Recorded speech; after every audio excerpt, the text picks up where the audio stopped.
Hey, what's going on, everyone? It's your boy JR Special back here with another video.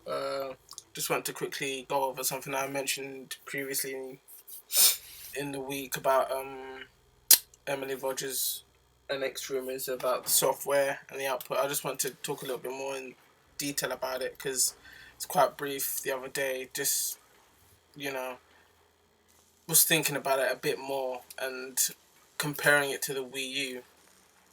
I'm just thinking to myself, I think one of the first things Nintendo should was probably thinking of when they were, going into developing this new console is that it can't be the repeat of the Wii U, and it can't have the same problems in terms of.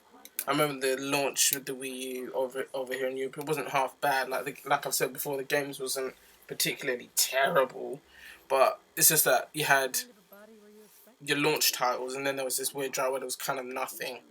And then it kept happening. Like, it wasn't like, oh, that was just a one-off. Now I've got so many games coming. It was a lot of games where it was like, oh, that's been delayed, and that's been delayed, and that's been delayed, and games that were promised that were never fulfilled. And I remember at one point, just an example was with Watch Dogs, how at one point I think they even said that the whole game had been scrapped or something, like it had just been cancelled. The delay between the PS4 and Xbox One version of Watch Dogs and the Wii version was quite a long wait, so I'm hoping that Nintendo saw that. And from what we're hearing from all these different rumors about the console being easy to port for and to develop for, I think Nintendo are learning a lot in terms of perhaps all of the blame can't be put on third parties in terms of not being able to release games, because like I said before, if your console is underpowered from the very beginning, a lot of third parties are already going to start turning away. They think, oh, well, we want to push ourselves in terms of aesthetics and in terms of what the consoles can really do. We want to push them. And if your console's not even capable of running the most basic stuff that we want to make now, what's the point of us trying to push it? Or trying to downscale it to make sure that it's available for your console? We'll just ignore it altogether, which is kind of sad, but it's realistic. I mean, let's be honest. It's not to say that if Nintendo's console, the Wii U, in this conversation was more powerful, maybe it would have got some more of those games. Even then, having the power doesn't necessarily guarantee you'll get all of those developers, but I think it goes a long way in helping you ensure that you might have those people on side. So I think that Nintendo probably saw that and so, well, a lot of great games, a lot of big selling games as well, they missed out on.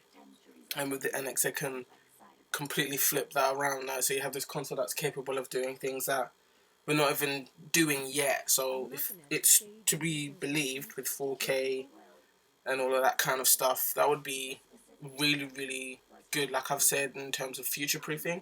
So the console's capable of doing things that, even though it's not fully utilized yet, when the time comes and that shift happens where more people are starting to use it, it becomes readily available, more accessible to masses.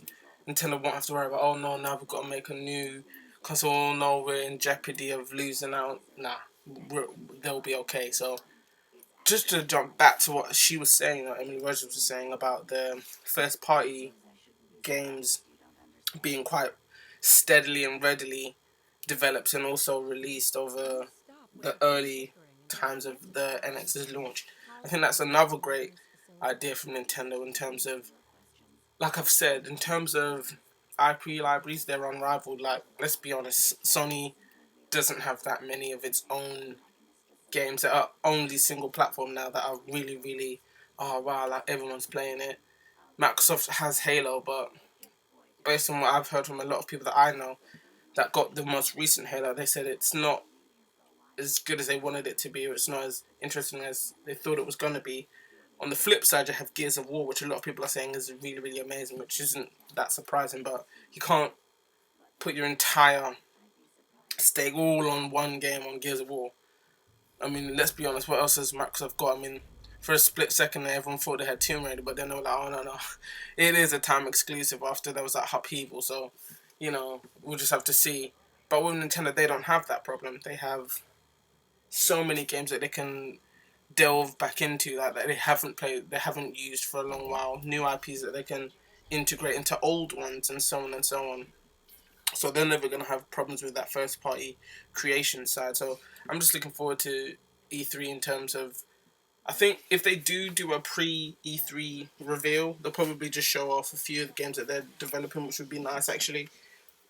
Because if it's their own event, they'll be more likely to show off what they're working on, which would be nice. And then you can have at E3, you can have the third party developers mentioning what they're creating and different partnerships that may be happening, and we can probably get some more info in terms of features and stuff like that, which would be cool. So once again, just looking to E3 as that. Oh man, the hype train is soon coming in. Woo! Hey, this is manager's diving his head with that hype sweat. But once again, this is your boy JR Special. Thank you for sticking around. You know what to do. Hit me up with that comment, share, subscribe, like, all of that jazz, all of that jazzy wazzy, and I'll catch you lots later. So, just JR Special saying, player out.